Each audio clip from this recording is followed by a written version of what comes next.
private club where nobody knows what you're doing. Okay, we're streaming now, I believe. Setting up meeting for Facebook Live. Tells me meeting is now streaming live on Facebook. Yeah. Okay. Well, nobody probably knows we're here because we didn't put any commercials out or anything. Yeah, I Right. hear some feedback. It's on you.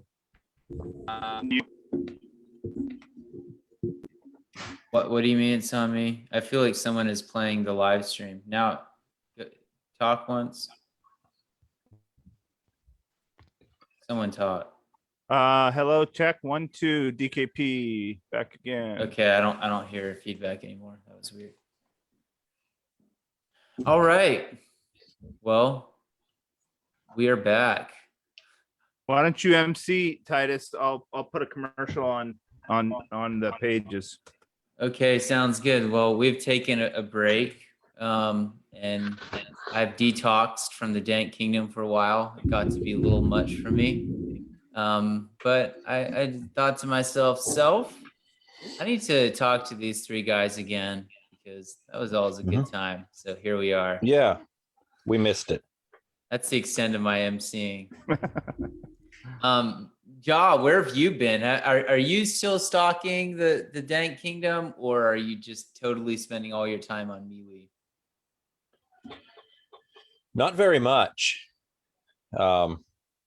Yeah, I am not on Facebook much at all anymore. So Are you on MeWe Actually, a lot? I'm on MeWe some. What do you do on MeWe? Oh, I hang out in a few With yourself? Yeah. Nice, Matthew. I hang out in a few anarchist chats. There's some interesting people lurking on MeWe. Some real free thinkers. So they keep my mind active. What about you, Blanky Dave? Anything new? You're holding out in the Dank Kingdom. Oh yeah, no, that's pretty important community to me. As far as the Dank Kingdom, yeah, I go by spells. I'll step back sometimes just when I get mentally overloaded, need a break. But I'm still pretty active there. Are people still posting in the original group, or has Curtis kind of taken over all of the hype? The original DKC is a lot more chill. It's basically just a haven for mostly OGs and a few hangers on. Yeah. None of that's bad. So the drama is over on the sweatshop, right? Right. Right. Cool. Well, Anthony, what caused you to forsake social media in search of greener pastures? Well, I'm hearing an echo again. Yeah, me too. Got to be one of you guys. I don't hear it anymore. I still can. Anyway, what actually happened was that I deleted the Facebook app off my phone because I didn't want to be using it on an impulse basis. It obviously, like, I felt like if it was worth doing, it was worth doing intentionally, and that was almost like going cold turkey. I didn't expect it to be like that, but I just rarely had enough of a sense of, I need to see what's going on Facebook, that I would actually log into it on my computer and go visit it. And so, yeah, that's kind of what happened. And I kind of liked not being on it all the time. I missed a lot of you guys. I didn't miss the drama that had been going on just before I ghosted you, but yeah, it's the last time I logged into Facebook, I was like, what is going on? I see this Savage Sweatshop and and I clearly life has been moving on and meme groups have been proliferating without me. Well, a month is like a generation for a meme group. I know it is. It really is. The drama is the fun. Exactly. Drama is fun, but like it can really wear on you unless maybe you're a certain personality. Right.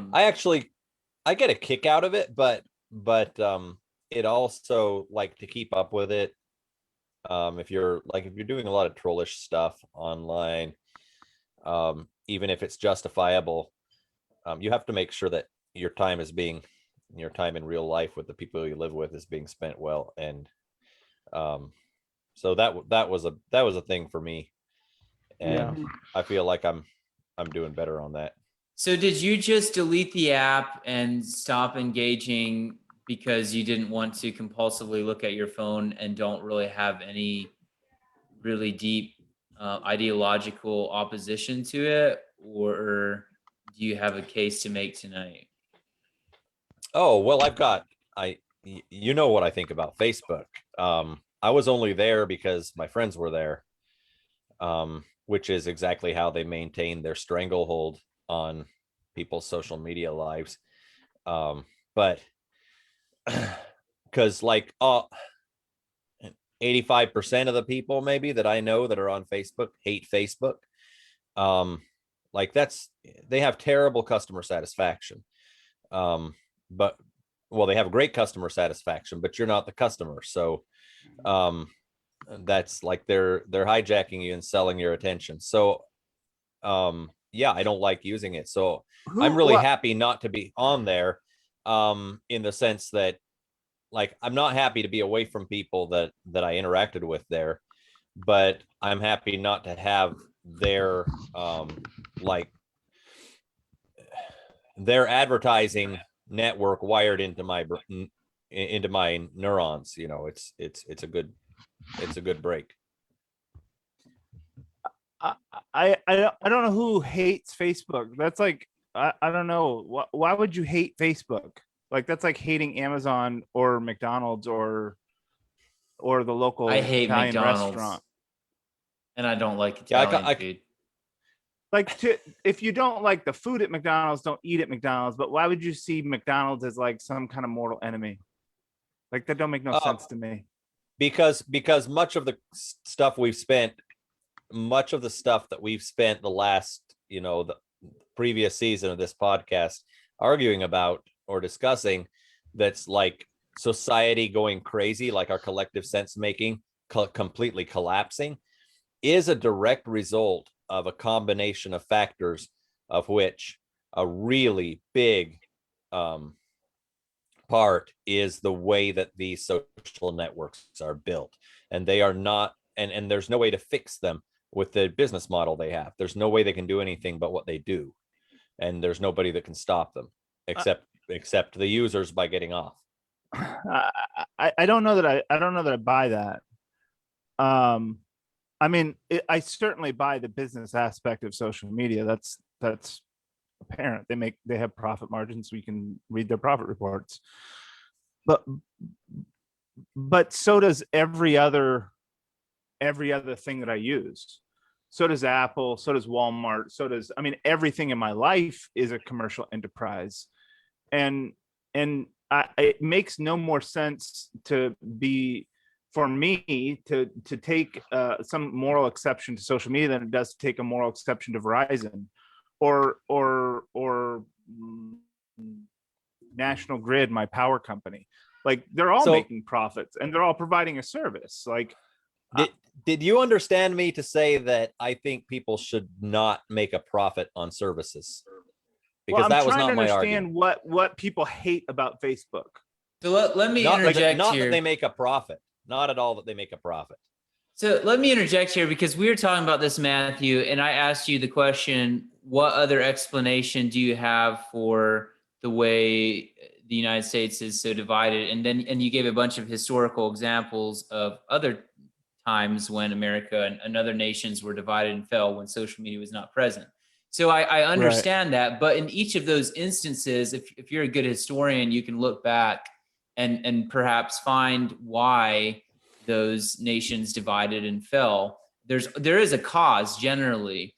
And people. So I think people, yes, but but there's circumstances, there's, divisive leaders that rise, whatever. So I think what we're saying is, yeah, there's other reasons why nations fall, but like, I think that Facebook and social media is at least part of the equation of why the United States is so divided based on the actual way their algorithms work. Like anger creates more engagement than warm fuzzies. Like that's a psychological reality. And so But that if was they're- true with the big three in the news world, in broadcast news for 30 years, if not 50 or 60, before social media. Right. We'll But go back to the broadcast- early 1900s with yellow journalism. It's the same thing. Right. It's always been that way. What yellow journalism and the big three broadcast media did not have was the ability to watch every single consumer of their content and see in real time exactly how many fractions of a second they spent looking at everything on the page, and then constantly in real time tweak to show them more and more and more of the features of the very features that they spent half a second longer on, and until so that what they didn't have was a way in real time to simply, and what they also didn't have was the level of science and understanding of our psychology to know exactly how to create content that is the most that hooks the hardest. Like there was a lot going into if you've given yellow journalism another 100 years to perfect their art, maybe you would have gotten something like this in print. Yeah, you couldn't have, because some of the tools simply weren't there. But the point is that they have been able to, those things were bad. So why would, I mean, let's say yellow journalism was bad and divisive. Why would you want that like empowered 100 times? Because that's what Facebook is. Well, but you're only telling half the story. Like what they also didn't have was what the consumer of broadcast media didn't have was millions of choices. Like look at the death of print media in that's come from social media, or the expansion of small media enterprise, or our ability to podcast. All these things, like for us to get on here and complain about social media, like A, only tells half the story, and B, is biting the hand that feeds us. Like we exist, like our friendship exists because of social media. This podcast exists because of social media. I have a whole huge domain of my social world now that's really edifying and wonderful because of these things that I always hear these boogeyman stories about. And I'm like, who hurt these guys? I hear Matthew. Go ahead, David. saying. I hear what you guys are saying, but to me, this is not the point that I was trying to make, and the point I think Matthew is making is people are people, and what we're seeing now with the way that social media is, the bad side of social media is the equivalent of yellow journalism 100 years ago. They didn't have, you're correct, they didn't have the technology, so the bad things that they're able to do in the the muckraking and all these things, they're able to turn that up to 11. But to me, this is the equivalent of saying that people are getting, killed a lot more because we have guns that can shoot a lot faster. Well, people have been killing each other with rocks for a gazillion years. By gazillion, I mean about 6,000. But had to get that in. But the were you there? We're just talking about a different like turning up the technological ability to do what people have always been doing. So I'm listening to Amusing Ourselves to Death by Neil something. Have any of you ever read or listened to that book? Neil who? It's like an I forget. It's a pretty popular book. Yes, Neil Postman. I'm pretty sure it's Postman. It's a rant against TV essentially, and it's really good, and it's interesting that he wrote that back when TV was coming into play, even before social media, which I'm sure he would hate even more. But I think that saying that all technology is equal as a tool is not accurate. For example, reading a book is different than watching a 2-minute clip on social media about the same topic. Like a book engages you in a certain way. It is a technology. And I really need to read this book rather than listen to it, Amusing Ourselves to Death, because it's so packed. But he Because it's gives really a lot amusing of to listen to it. yes. He gives a lot of evidence for his case that I can't remember right now. But basically, technology actually it interacts with humans and even changes the way we think, for better or for worse. It's so powerful. And so I think we do need to look at each piece of technology and not just throw out social media because it's the newest one. And I think that's what you're telling us we're doing. Oh, this happened with every new technology, like, and Well, it does.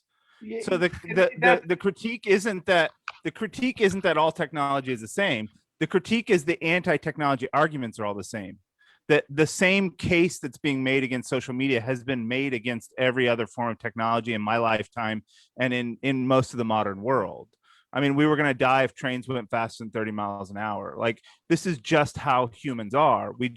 There's a certain percentage of us, and it probably has much more to do with personality than anything that's actually real and factual based, that some people are on the avant-garde side of things, and they're willing to experiment, and they see opportunity in new things, and others are afraid of them. And I don't think that's a positive or a negative. I think the world needs both of those kinds of people, and probably the world's better off with fewer of the progressives, depending on the situation. But I think that's really what, when we have this conversation, it's an analysis of the personality of the person who's speaking, much more than an accurate analysis of what the facts of the case are. But I'm not conservative by any metric. But it's not my the personality. appeal in this case is a conservative appeal. No, it really isn't. Well, it is, right? Like, MeWe is newer than Facebook. The essential argument is that we're too well connected, we can't get along. That is not the essential argument. That's not even remotely what anyone I've ever heard critique Facebook has said. Well, what's the alternative? Roll back social media so I don't have connections to all the people that I do have connections that I potentially have problems with? The alternative is to build a social media platform. And there's we have all the tech to build anything we want in the social media realm, essentially. The key is to, and there are people working on this. The key is to use products that have a business model in which you, the user, are the customer, in which they serve the interests of the average user who's using it. In other words, to where the product itself is aligned, where the incentives are aligned. That is not the case with Facebook. There are more advanced platforms. There are more advanced platforms that have, or more recent platforms that have different business models that don't do the harms that Facebook does because of that. It has nothing to do with conservatism. But that's you're making a completely different argument, John, because what you're saying is Facebook is implementing social media technology in ways that are actively harmful, which is completely different than an anti-social media argument. Right. Exactly. That's like that. I don't have an inherent bias against social media. Well, I then kind of do. That's a different set of arguments then. And I think there are downsides to it. I think there are downsides to social media, and it needs to be handled properly. And that's one of the reasons, if you're going to use it, you need to use versions of it that are not actively malignant.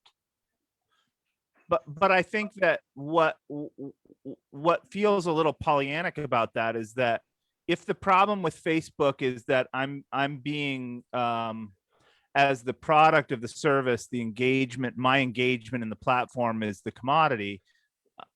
If I was the customer, aren't I going to single out those echo chambers just like I would in the opposite model on Facebook? Like, who's going on MeWe that left over the Trump election that's hanging out with liberals? The difference is that no one is actively having content pushed into their feeds because an algorithm has decided that based on on the algorithm knowing more about you than you know about yourself, that this specific piece of content is going to capture your attention and hold you on the app longer than you chose to be there. That like at content you did not seek out, that is designed to hook into your specific psyche in ways with no goal other than to keep you scrolling longer. Like And you don't think that is a not, customer-based model has all the exact same incentives? Like, no, again, it doesn't. Who are all those Trumpian insurrectionists on MeWe hanging out with on MeWe? They're hanging out with the people they choose to hang out with, And they're sharing Ben which is Shapiro articles, and they're sharing Mhm. Trump election fraud articles, and they're doing all the same things. They're in the same dark spiral on MeWe that they were on Facebook. no, they're not. They're not spiraling at all. They're hanging out with exactly who they choose to hang out with, and that stays completely static as long as they stay there. If they see something else, it's because somebody that they are already connected to shared it with them, and that they're already voluntarily associating with. They are never going to see a piece of content that's being shoved at them because an algorithm decided that it would keep them, that it would outrage them more and keep them there longer than what they had chosen to look at. Well, And that's what happens all the time on So Facebook. I see things that come from places I've never sought out at all. Websites but I call didn't me know a slave, exist. but I like that stuff. I like being introduced to stuff from my algorithm that I wouldn't have found on my own. Well, maybe it's time for an intervention. I think I think I'm with Matthew. Like, I'm just like, hey, where have you been my whole life? You know, why wouldn't you like that? I mean, one argument you could make is that God designed humans to interact in certain ways, and we're complicated in our social relationships. And when something comes along that disrupts that and feeds the baser of our instincts, which I think you can make very good arguments that that's what Facebook and these social media accounts And do. the internal combustion engine. No, that does not feed your baser. For sure it instinct. does. If I get in a fight, I just walk out the door and get my car and drive. If I don't like my job, and if I don't like my family, I can drive to the other side of the country. The Amish literally make this argument all the time. So, Not only that, I'm a really, really environmentally conscious guy. You know, I drive a Prius at home, and I'm a conservative driver in most ways, and like I don't get road rage, stuff like that. But one time I rented a car and I just took like a grab bag, whatever they gave me. For a few hours, I was driving a Mustang GT, and and when I got stuck on a winding country road behind a Prius in that thing, that was a completely different driving experience. There was something inside me I didn't know was there. Like, I wanted to go places. And what business does this guy even have on the road? And I'm that so, way with bicycles all the time. well, that doesn't surprise me. But you have less self-awareness than some of us, like Titus and me. But so yeah, like the internal combustion engine did that like to a whole generation of young people. I mean, multiple generations of them. It changed our it does brains. change It changed our social structures. It changed everything about our lives.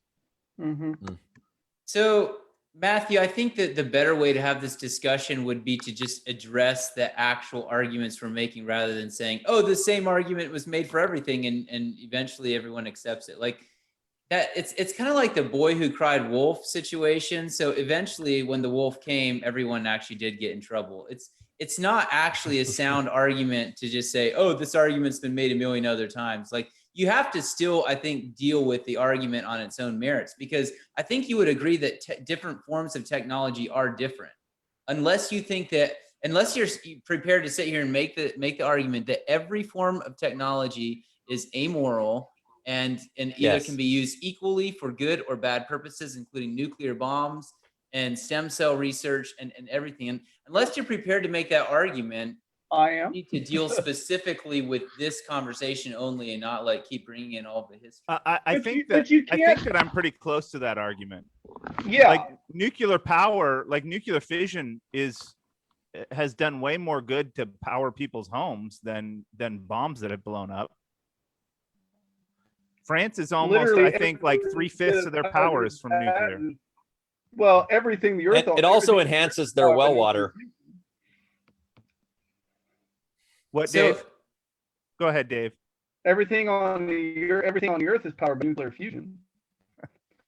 So, but if that's the argument you're making, the analogy is nuclear power, then I think Anthony's argument is pretty sound in that he's saying social media can be a force for good, but the Facebook algorithms are like the nuclear bomb, and MeWe is like a power plant.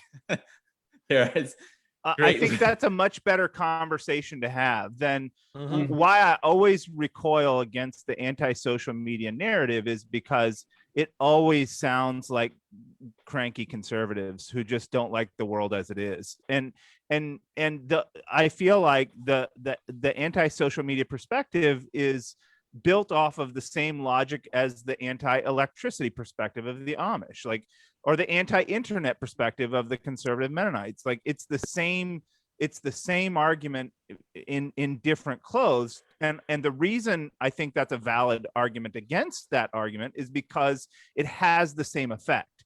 So if you think that electricity is tying us to the world, then you go the other way and you live in obscurity. If you think that the internet is dangerous and we don't have the tools morally or psychologically to handle it, then you go the other way. And if you think that we can't handle social media because it's intrinsically wrong, then you go into obscurity. And I don't think that the church or God's people are supposed to go into obscurity. I think that we're supposed to continue moving forward with the rest of the world. So I'm just going to explain like my experience. I'm basing what I'm saying more off my experience. So if we would go back to the analogy of nuclear power, I think social media is similar to that. Say we just discovered nuclear power, and I don't have any idea how this works, but we're like blowing stuff up as we're trying to figure it out, which is probably not what happens. Yeah, it's definitely what happened. Okay. Yeah. Okay, so that's what it feels like is happening right now with social media, and we're like, oh my goodness, well, this isn't working. Well, this is creating huge problems in society. And all I'm saying is we need to look at those things carefully. We need to carefully look at how addictive it is, how it's proven to cause more depression and anxiety, especially in teenage girls. We need to look at all these negative things that are happening and potentially find the positive thing. Like I reactivated my Facebook account. I check it every couple of days. I think that there is potentially a redeemable use for it. I'm just really careful because I know how negatively affected my life. Now, I also am pretty much a self-diagnosed religious OCD person. And so I have an oversensitive conscience. And so that could maybe be playing into this. Somehow that didn't keep me from getting a tattoo, but I acknowledge just when you want to count on it, it goes away. maybe I'm just putting myself on a guilt trip because I'm trying to be a disciplined person, and social media is not helping me with that. So that could be part of the equation, but I think also that we just need to, like, this is a powerful tool. We're just discovering it. We don't have ancient wisdom on this. Is future generations, are they going to look back and be like, man, they just dove into this and had no idea. I mean, just the fact that like Mark Zuckerberg is one of the most powerful people on earth right now because of this invention. It's crazy. So we just need to, if it's like nuclear power, we need to think carefully about potential problems, including like divisiveness that maybe we've all contributed to, and take a step back a little bit, which is what I'm trying to do. My concerns with social media are more about purposeful manipulation or ideological manipulation. Like when you conglomerize a whole audience, the potential to manipulate that audience, like the ability for Facebook to curate what people see is a real, like, I think in terms of human flourishing, that has a lot of dangerous potential. I mean, for Amazon to eradicate all markets except for, you know, their digital online presence is a real, like, potential risk for society writ large. Like, but those are very big issues that I have very little to do with. And I don't know that there's any place for me. I don't know what my, like, again, without without just saying I'm taking my ball and going home and losing out on the opportunity to engage in those marketplaces, social and ideological and otherwise, then I don't know, like I don't know who has that, who turns those keys, but I know it's not me. I think it's kind of it's its own kind of Pollyannic position to ignore the potential for that. And I think that just like anything else, just like food or your car or anything that's in our lives, having personal discretion, knowing yourself, and exercising personal discipline are all things that all Christians should always be mindful of and doing. I took a, I don't know, it was 7 or 10 day, I shut down my Facebook. And the reason was, what was the reason? I was home. Oh, I was in quarantine.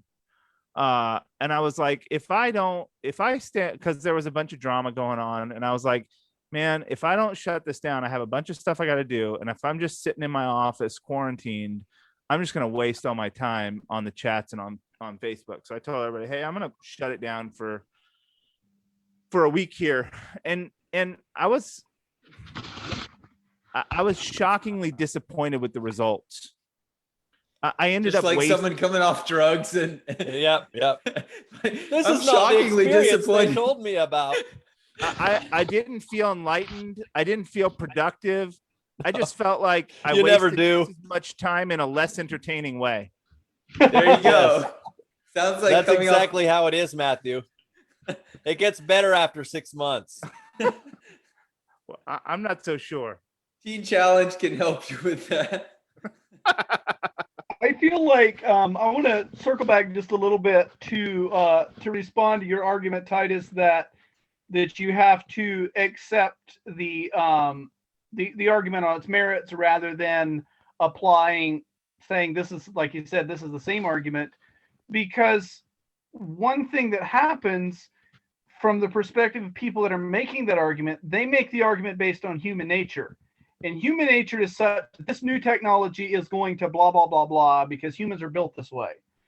And when you say, well, this same argument was used 100 years ago, and you say, well, that's not a fair argument, that's not a fair thing to shoot down the argument. Well, you're using the argument that they used of human nature, the way that human nature doesn't change and people are people. So it's fair to say, if you're using a line of argument that was used 100 years ago, to me, the failure of those grave, dire warnings to materialize, or the grave disasters to come to fruition, is proof that probably this time as well, because these arguments are made on human nature, because people are built certain ways and our brains are designed certain ways. But people adapt. That's one of the things that we probably do best. And I realize, and I hear the arguments, when kids are typing now instead of writing by hand, and your brain processes differently when it writes as when it, when you do it by hand. Well, I imagine, and they didn't know brain science back then, but I imagine back when they did hieroglyphics before they went to, script, and further on when they went from the handwritten manuscripts to the printing press, that there were brain changes that took place based on the fact that people are doing this all the time. And that's not necessarily a bad thing. We adapt to the environments that we're in. I agree that looking at anything and saying, hey, look, how is this affecting my life? What is this doing? I have a rule that I try to live by, just simply don't do stuff you don't feel good about. And, if you're doing something and then later on you don't feel good about it, have enough self-awareness to look and say, every time I do this thing, I don't feel good about it later. Maybe I should stop doing the thing. And that's helped me in my life a lot, in a lot of different things. And it really helps short circuit this thing rather than talk about the morality of stuff. Like Paul says, all things are lawful, not all things edify.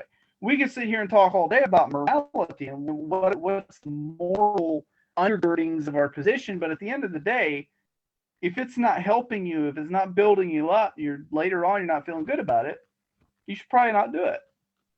And then you don't have to worry about the philosophical moral element. So that's a little kind of where I come from with some of that. I'm interested. I feel like we've all kind of laid out our frameworks there. And but I'm interested in what you wanted to pursue in light of that, Titus. Talk to me about divisiveness. Yeah. Yeah, I think it'd be good to pivot to that. So there's a lot of New Testament passages about divisiveness, and especially like in the list of heresies and sins that keep people out of the kingdom. Often they're included. I should have looked them up, but I'm sure all of you read your Bibles, so you're aware of that. So I think that's something we should take seriously. And I guess the way I'll frame the question is, if a lot of what we were doing to the dank kingdom, but even more than that, like when we would rally the troops and like go on some conservative road status and like fight, if that wasn't divisiveness, then what was, I guess? So like how those verses are prohibiting something, right? What are they prohibiting if not that? Like how is those sorts of things justifiable? And I'm not saying that theological debate is not ever appropriate, because I do it a fair amount, but there has to be a healthy and an unhealthy way to do it. And I'm just curious what you guys think about that. Well, there's a story in Paul refers to in the book of Galatians where Peter was eating ham sandwiches with a group of Gentiles, and along comes some Jews, and the Jews have enough putting enough pressure on Peter, or he feels the pressure, and so he stops hanging out with the Gentiles and eating ham sandwiches, to the point that even Barnabas gets dragged into it. Barnabas is the sweetest person in the New Testament, so there's a lot of pressure, a lot of something. Paul gets on a ship, apparently, rides from wherever he is all the way to Jerusalem, walks through the gates, walks down the street, goes to Peter's house, and gets in his face and tells him, what you're doing is not okay. Now, if that would have happened in 2020, he could have saved himself the trip and done it with his smartphone. And just said, hey, you know what? And so the confronting of somebody, especially in the case where there's a lot of pressure being put on somebody to stand up to that, I think is an appropriate part of being part of the family of God. And I remember a case, and I'm not going to name names, but some of you watching may know what I'm talking about, where there was where a good friend of ours was being put on a lot of pressure by a group of people and kind of ganged up on. And so one or more of us showed up and spent several hours giving some support and helping out there. And to me, that I feel like I couldn't get in my car and drive to another state and make that happen, but I felt like it was doing the same thing that Paul does in that case, which is just standing up and saying, I'm not standing for this. I'm not standing for you with your legalistic perspectives, crushing somebody else under your heels. I'm not okay with it. I'm not going to go along with it, and I'm going to actively resist that. So that's what I feel like is, I mean, that's part of being part of the kingdom as far as I'm concerned. I'm certain that all of the horseplay that goes along in the meme community is not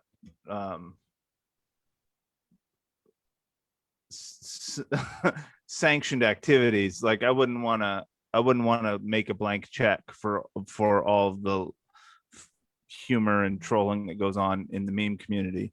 But what I would say is that I think that it misses the point a little bit to talk about divisiveness from that individualistic perspective. What I mean by that is that in the early church, where schism was a mortal sin, they were very clear about what schism was. So when what's his name, the rival pope and the rival bishop in Rome, can't remember his name. Anyhow, you start a new church, like that's a schism. You separate people into categories and you say, we're on this side, you're on that side. The meat eaters versus the vegetarians, the East versus the West. These are the kinds of things that are contextualized schism and division. Even the immediate example in Corinthians is, oh, you guys over there are Cephites and we're Paulites, and the Apollons are over there. Like that's what I think the immediate context scripturally for these passages about division, and that's what the Peter dissension was as well, is creating these subcategories within the church where we create new senses of identity apart from Christ. That's I think the root sin of division and schism from the Bible that we should be most concerned about.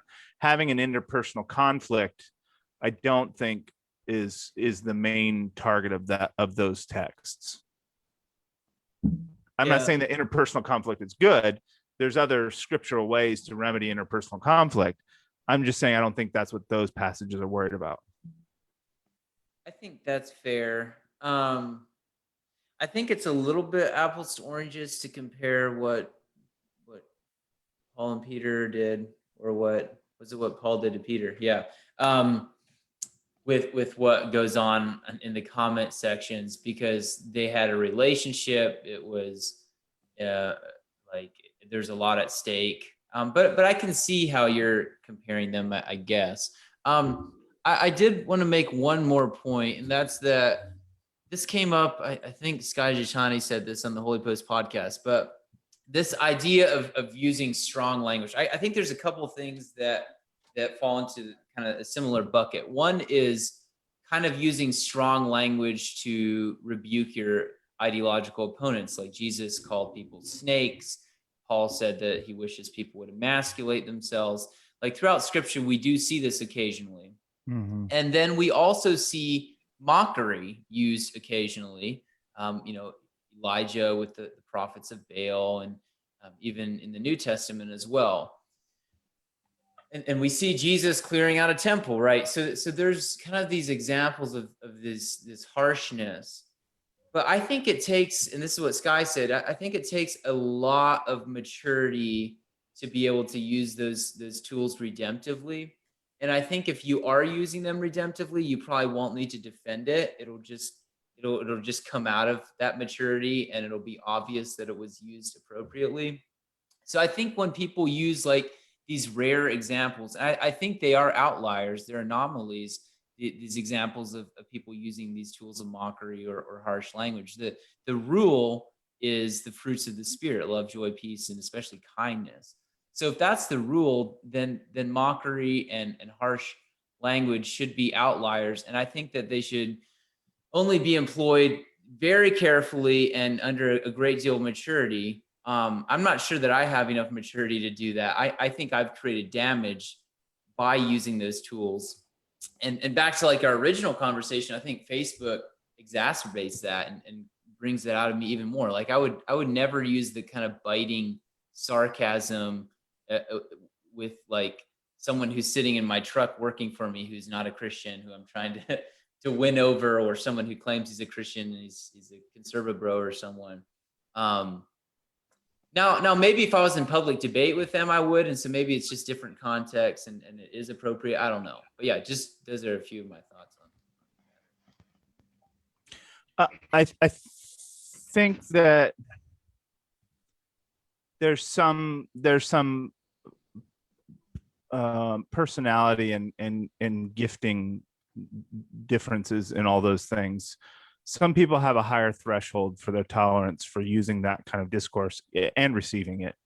And I don't know that that's a negative. In fact, as a church planter, looking out at what makes for a successful like church origin, one of the things that I look for is someone who has a bit of that edge, especially at the inception of a church, someone who can very clearly and very easily draw lines and say this is within and this is without.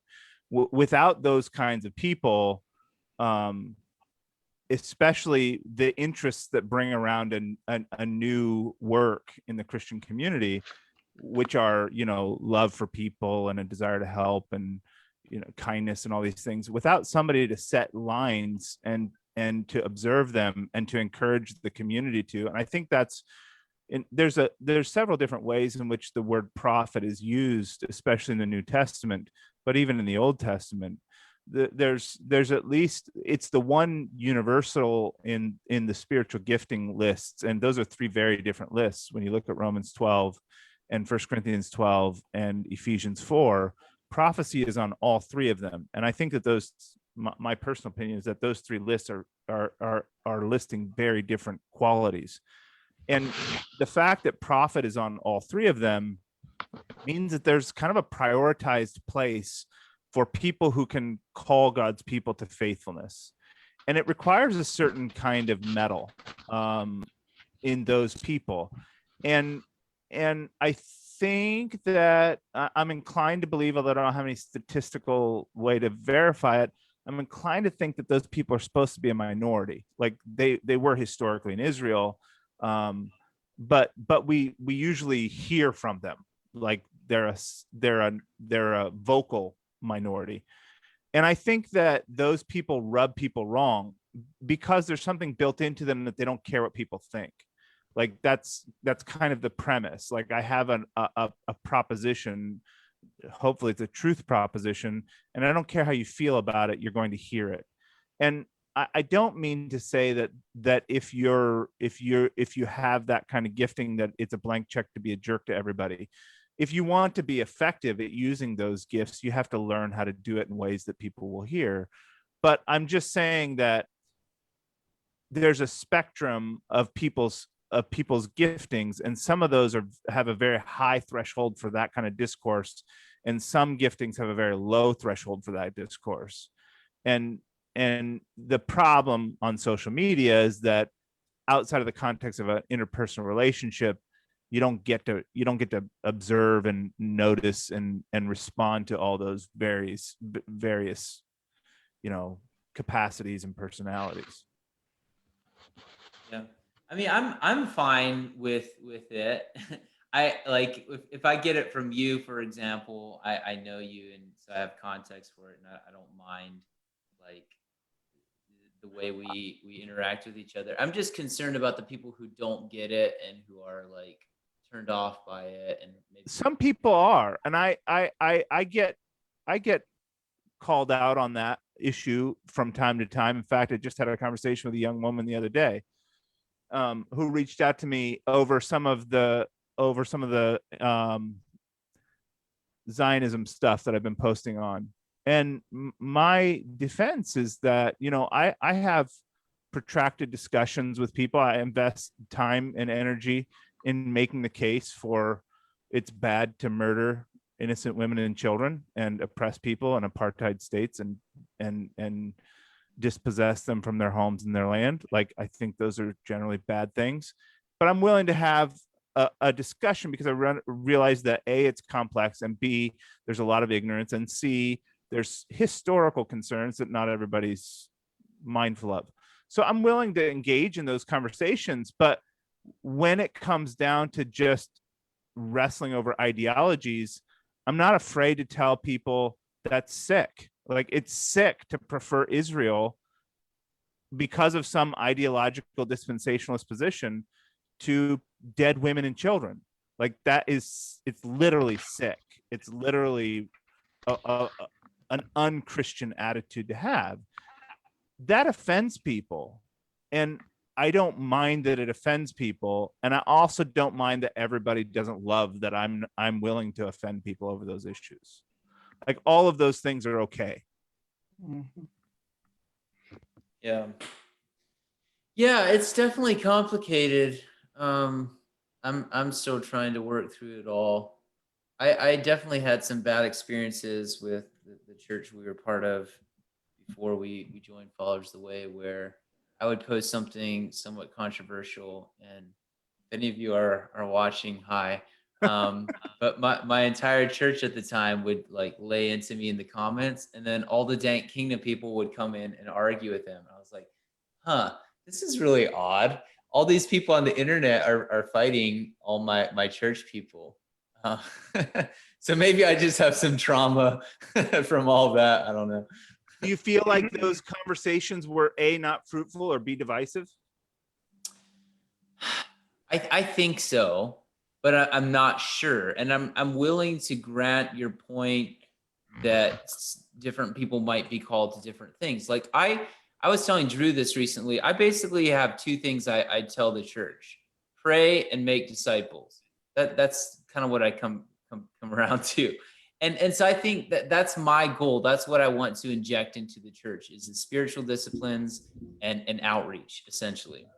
Whereas you, Matthew, are really into like promoting the historic faith and getting doctrine down to a T in literally everything from Christmas to the patriarchy. So we probably have different goals, and I'm not really going to inspire a broad range of people to get on their knees if I'm always arguing on Facebook. Right. So maybe it's just a different calling. I don't know. I think that's true, but I don't want to sanctify thing. Like I really am cautious to not, like, anybody who's a jerk on social media is just a prophet. Like I don't like that notion.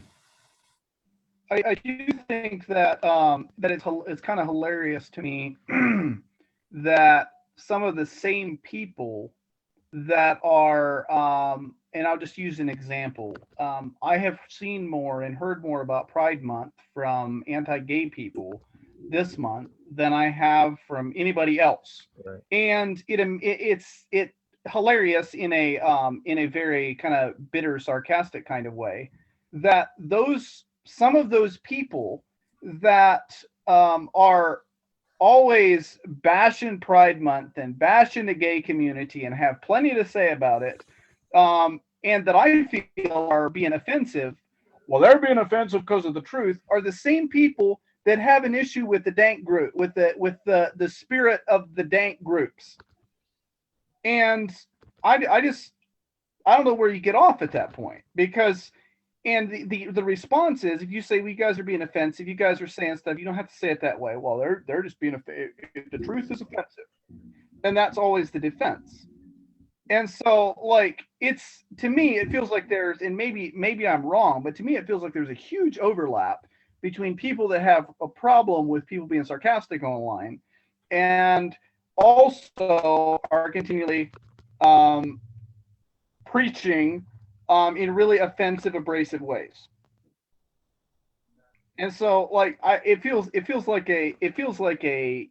doesn't feel like an argument in good faith to me. You're just describing tuna. People Well, who don't yeah. have senses of humor. Right. It's interesting. Like I find it kind of odd to be even saying these things, because, like, I mean, I was part of the Dank Kingdom meme group when it started, and when everyone else was like saying, You're the "What is reason it going on?" exists, Titus. I always put the blame on you. Yeah, I suggested it, and Curtis started it. Curtis And- wants the blame, and I always put it on you. Yeah, I was very defensive of it for the first while and justified it, and I'm just kind of rethinking that and trying to figure out the best route forward. I also tend to kind of swing a lot and change my mind a lot on certain things. So I'm not the most stable person, but I do think, like, some of those people who came on early on was like, oh, what's all this sarcasm and all of that? Like, I think the way they went about it was kind of dorky, and they had problems, I'm sure. But I think there actually is something valid to it. I think we can be funny, and we can be edgy, and we can still be kind. And I guess, yeah, that's the basic point I'm trying to make. Yeah, but you're a happy danker, so. Yes, happy dank. Long live happy dank. Let's talk about that. Should we tell our faithful audience that we had conversations about scrapping dank? You did? No, you did. I'm trying to remember. We talked this about changing the conversation. title of the show. Oh yes, yeah. We were trying to get a sponsor, and they were not a fan of the title of the show because dank is a descriptor for weed. Is dank like when you say dank meme? Is that kind of like saying that meme is dope? In that Yeah. you're okay, but here's my question: is it just a way of saying cool, or is it like saying that this meme is similar to weed in that like I'm trying to see how much not that it doesn't offend me, like I don't really care Right. either way. But I think we could be better apologists for it if we would just say, oh, dank in the context of memes just means they're kind of obscure, weird memes. Whereas if it's kind of like the word dope, I guess dope would I mean it just means that's cool, but it definitely has pretty heavy drug connotations. It certainly comes from that culture, but all of us that grew up in the we used dope all throughout the 90s and early 2000s, and nobody was talking about illicit substances. It was just it was slang for that had come from there that was being used in a broader way, the way slang does.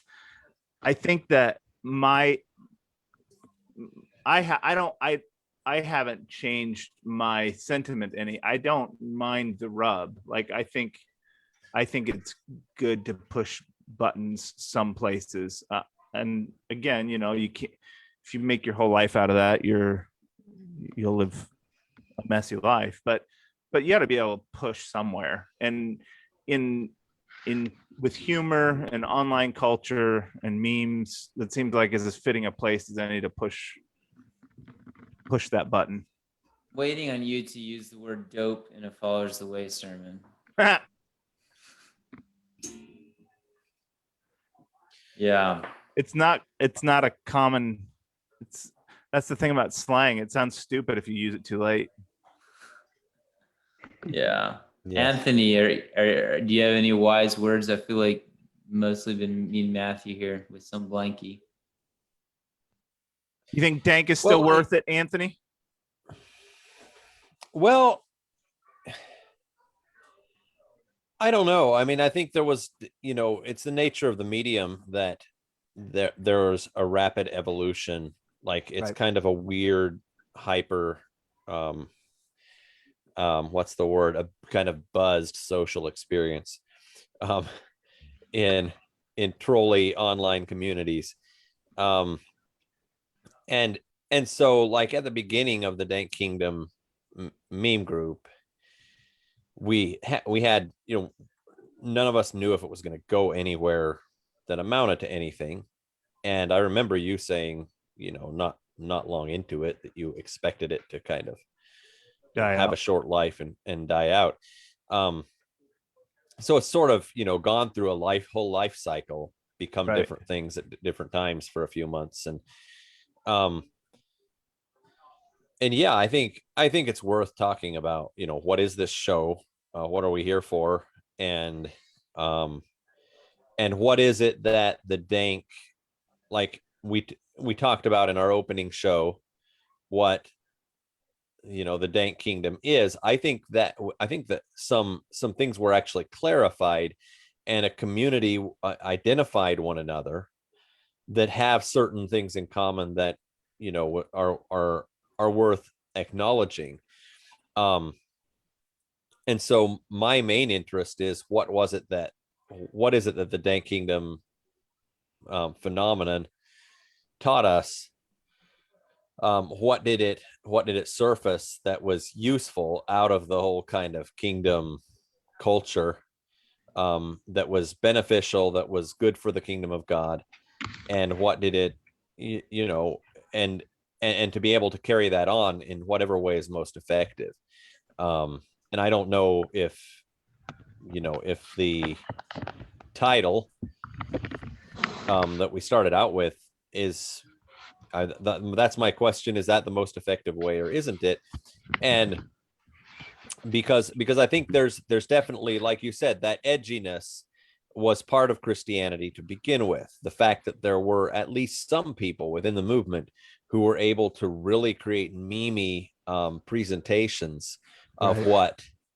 what they believed, like the book of Revelation, for instance. Like Right. that's an entire book of the Bible that's basically a meme. Right. And Designed to be a meme. yeah, I mean, it's like, hey, guess what? Pay attention. The number of the beast is 666. And like, go figure it out. Like the whole thing is built that way. And so that had a lot to do with the ability of Christianity to grow and to capture the minds of the world. And so yeah, I'm excited about that, and about how we continue to connect, even if maybe some of us have less time to meme and troll than we did at one point, or lowering the priority of that, what that taught us, that that we can do something with, and how we take it forward. Here's my pitch. I mean, the pitch in our chat was basically a very Matthew centric position, like I don't care. But there's a more, I think, thoughtful advocacy for something like dank in our titles, and it's this: ideology is a powerful motivator, but it's not very good for tying a community together. What I mean by that is that, like, capitalists don't all like each other. Like, they have common ideologies, but they don't have a common community. My friend Felix, he lives in this place that was built by the Friends. It's called the Cambridge Co-housing Unit. It's a really cool place. Like, there was a couple of old hippie Quakers in the 70s that were like, hey, let's make a community place. We'll have this really cool central meeting place and shops and all this stuff, and we'll live in these little tiny apartments, and we'll all have a community. It's a super rad setup. But there's nothing there anymore. There's no, I mean, now it's just old progressives and old New England progressives that don't like each other any more than they like anybody else around them generally. And there's no sense of community there, because you have to have more than an ideology to create a community. And I think what something like the dank group has done is that it set some kind of common standard. Like, if you're willing to step over this, like into this world where we talk this way and we do these kinds of things and we have this kind of sense of humor, like there's something there to build a sense of community cohesion around. Like, it's not just it steps past just like KCFSG, where it's just an ideology, into a culture, and that culture makes a place for things to grow and exist. Which is how you can have such an extreme variety of people, everyone from Dusty to T. Marty to Curtis to John Carlson. I mean, these are people who do not have the same ideology at all. And, So and then yet they weirdly feel like they're part of one thing.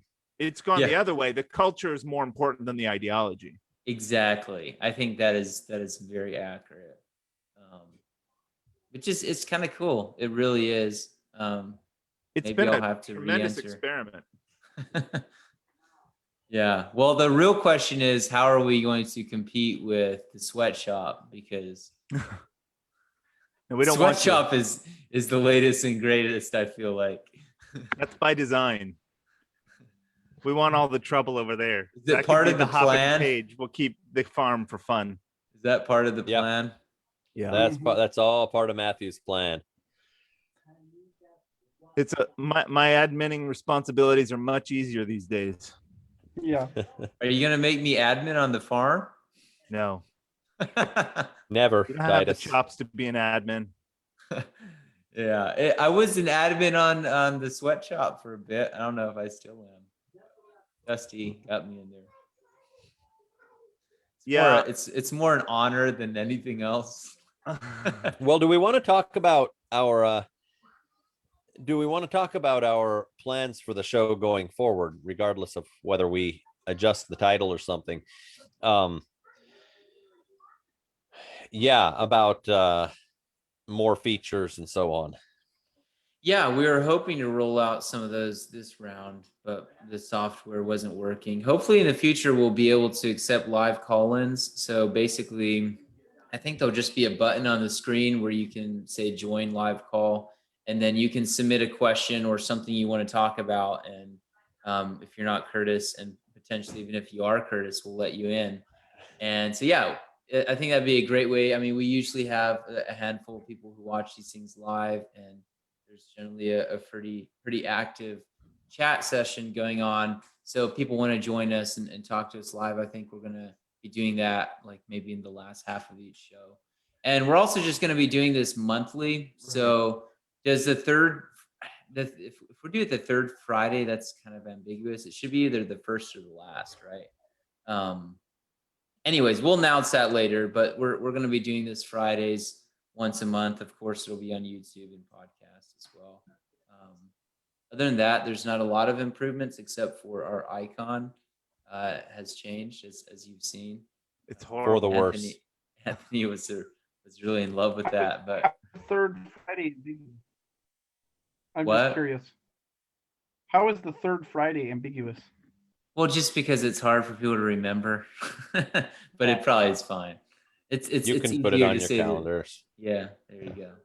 Which none Well, of us did except Matthew this time. Right. It's true. Little behind the scenes. Well, I'm between school years, and so during the summer, there are many days where I don't even know what day of the week it is. So much less the third Friday. Yeah. Well, that's what your apps are for. Yeah, and we should be able Smartphone to reminders. having a consistent schedule and being monthly. We can be better about putting out some advertisements for the upcoming shows, and it's a little easier for us to plan what the subjects will be, so we can announce ahead of time. Yeah. So, yeah, if stay people have tuned. topics, they want us to cover, let us know. Hopefully we'll Yep. have a little more planned out for some of these episodes than we have in the past. All right, Good to be anything back else? with you all. I have one other thing that, and this is going way back, but I've been wanting to say it. I just believe that if social media had been around when the apostles were doing their healings and their miracles and their preaching, I think Peter's sermon at Pentecost would have been live streamed.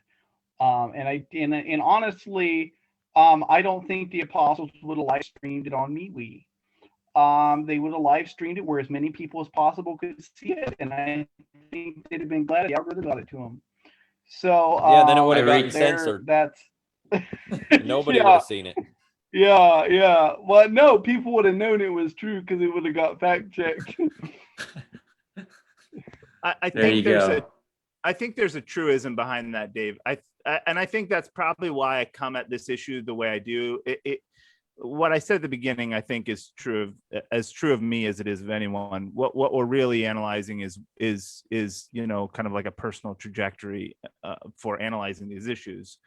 For me, having spent the latter part of my adulthood trying to bring these ideas into the public eye through moving to Boston and being involved and pushing for media exposure and YouTube and Facebook and things that in a culture of people who weren't generally disposed to those things, this notion of being visible and present and public is a big part of what I built my life around. So I bring all those biases to these conversations when we have them. Mm-hmm. And I'm Yeah. a big fan Yeah, of you- monastic movements, so I bring that bias. I went through that stage. I got over it. Okay, thank you. I'm an anti-monastic. Not condescending at all. No, I Yeah, don't- well, I'm right. I wasn't intending I- to be. No, you're fine. I'm balanced pretty much right between those things. You know, I can see the good things about monastic movements. I can also see the ways that they can go overboard. Yeah, I actually don't. I just live see myself as very monastically. balanced on this subject. I'm mostly Yeah, I know you intrigued don't. by. Yeah, How many children do you have under the age of 2? but a great deal. Great. They're about to turn 1. The twins are about to turn 1, which means a month later Zion will turn 2. That's how Yeah. that works. Wild. They're all under 1 still. Wow. No, Zion is 1. The twins are not yet. Oh, right. They're all But under they'll 2. be Yep. but they'll be the same age for a month. Three Right. baby boys. When is their what month is their birthday? Twins turn 1 June 26th. Zion turns 2 July 21, I think. Yeah, that's neat. And So gifts. yeah, as far as the monastic train, I think that one's left the station Yeah, you're probably right. for you. All right. Well, Cool. it's great to be back with you guys again. I missed you. Yeah, good to see you. Yeah, I all. really enjoyed it. It's good seeing you guys again. See you all in the Stay tuned, sweatshop. everybody. Oh yeah, we're supposed to advertise the Kingdom Outpost because we're part of the That's Kingdom correct. Outpost. We need to talk podcast about that a network. little bit. Yeah. So go to kingdomoutpost.org. It's mostly free sister articles by Rebecca and her cohorts, but there's some things that Matthew will approve of as well there. Yeah, go there. We're part of Here the and there. podcast network. There's lots of other podcasts there too, if you like podcasts. Yeah, great content, articles, super good podcasts from all kinds of people. It's very diverse, and it'll get your it'll get you exposed to all the right ideas. And hey, if we're plugging, Talking in the Chasm's going to be coming back online too. Oh yeah, Felix and I are both vaccinated now, so we can get back together in person. Cool. Good oh, stuff. we didn't discuss vaccines. How in the world did we miss Has that? everyone been fully vaccinated? Everybody but Anthony. Oh boy. And I'm on ivermectin, so I've got more protection than any of you. Oh I don't even know boy. what that is. Another topic for another time. I'm on lavender oil, so I'm more protected than you. Let's just say this. Let's just say this podcast is probably going to get taken off the air because I said that. Yeah. That was a forbidden word. All right. More next Okay. time. All right, See signing you off. all. See you. All right. Good night.